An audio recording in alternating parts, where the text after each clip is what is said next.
Appliquons le théorème de Thalès pour calculer une longueur. Dans la figure suivante, les droites UE et MG sont parallèles, les points M, U et R sont alignés, tout comme les points R, E et G. Autrement dit, les droites MU et GE sont séquentes en R. Sont données trois longueurs que l'on peut reporter sur la figure pour nous aider. Et nous voulons calculer la longueur MG. Tout d'abord, on commence par vérifier que l'on est dans la bonne situation pour pouvoir appliquer le théorème de Thalès. Nous avons donc deux droites parallèles.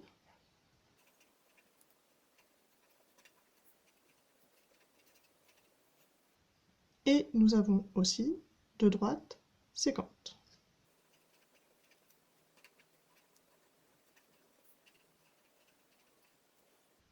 Nous sommes donc bien dans la bonne situation pour appliquer le théorème de Thalès.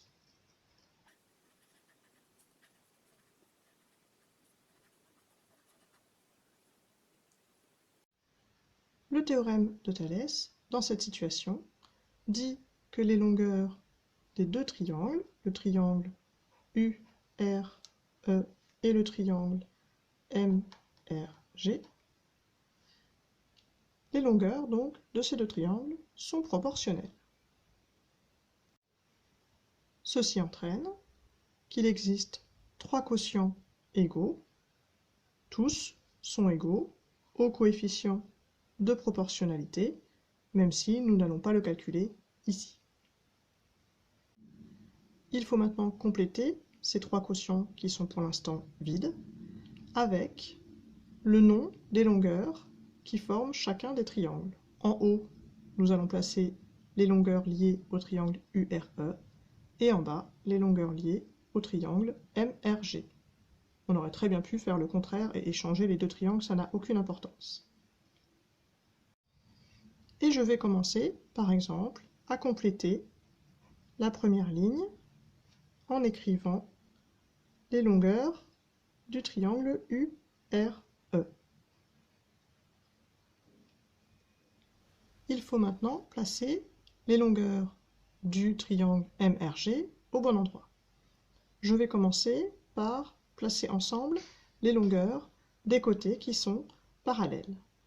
C'est UE qui est parallèle à MG, donc je vais placer MG sous EU. Ensuite, je place ensemble les côtés qui sont sur la même droite.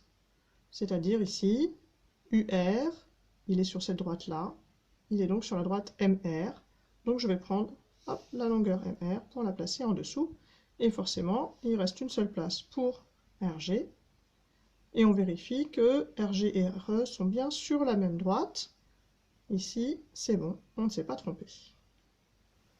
Je vais maintenant réécrire ces quotients en remplaçant les longueurs que je connais par leurs valeurs numériques.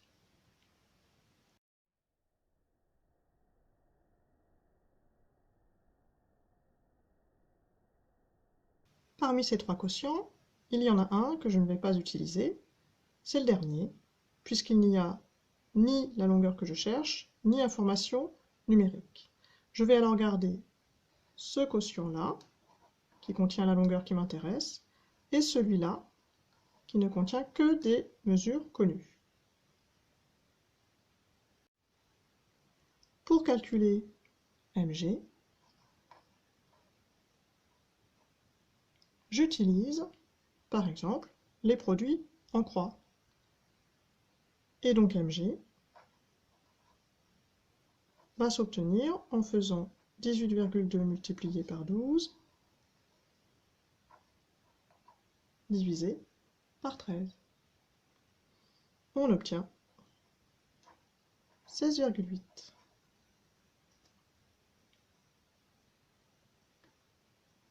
Donc le segment MG mesure 16,8 cm puisque les unités de longueur étaient en centimètres au départ.